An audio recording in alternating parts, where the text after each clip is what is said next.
Hello friends and welcome to Upper Arlington, Ohio. We're here in a suburb of Columbus.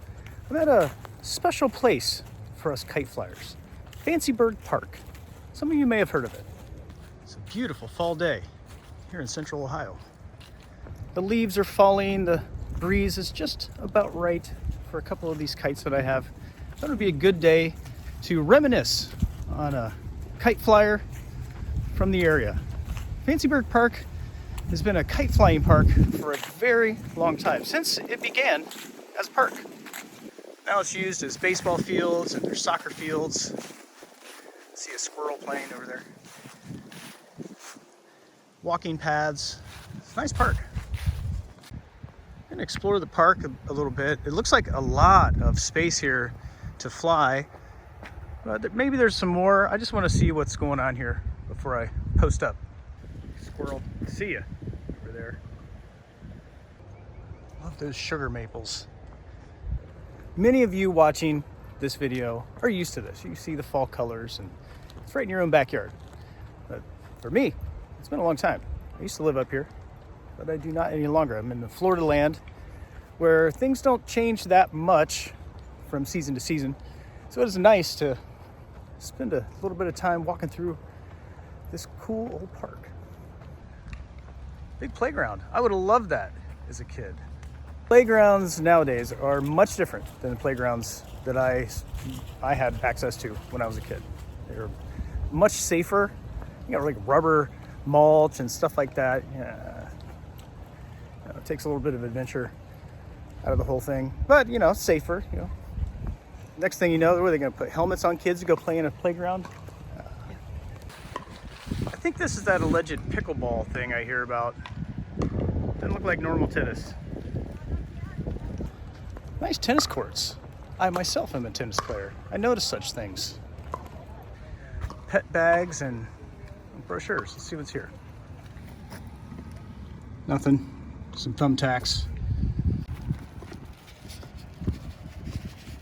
Gold Bear marching band. This is very fancy. It's not just a water fountain for humans, it's also one for pets. Sweep the court before playing. One more fancy feature about Fancyburg Park is this nice shuffleboard area. I got the Shuffle House here.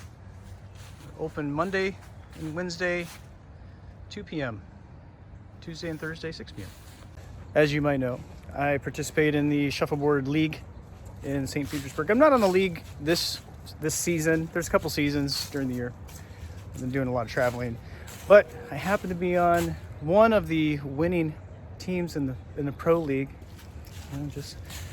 Just throwing it out there. Just throwing it out there. Shuffleboard is it's not my first rodeo around a shuffleboard court. There are also some fancy houses around Fancyburg Park.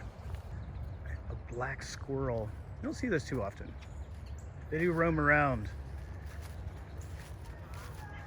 And it looks like he's playing in this cool tree fort that was made, obviously, by some kid. Might have been made by some adults. I don't know. I would be inclined to make one if the materials were around. And that's cool. It's not because of all these fancy features that the park is called Fancyburg. This park used to be a tree farm. It was owned by a guy named Ben Blinn. Ben's wife used to call this area Fancyburg Park. Ben was a kite flyer, see? And used to come out here in his spare time and fly kites. Allowed other people to fly kites around here. My friend Brian Keating sent me some information on Ben, a couple maps. I'm looking around here for where his house used to be. We're gonna put a kite up in the air. I especially love the grass up here, up north. It's soft. I'm wearing shoes because it's dewy out. It's a nice barefoot lawn to run around in. If you're wondering where Ben Blinn's house was, you go here to the intersection of Wycliffe Road and Wycliffe Court. He owned the corner lots there. There's 2 lots. Now there's that beige house sitting on it. Yeah, that's where he lived.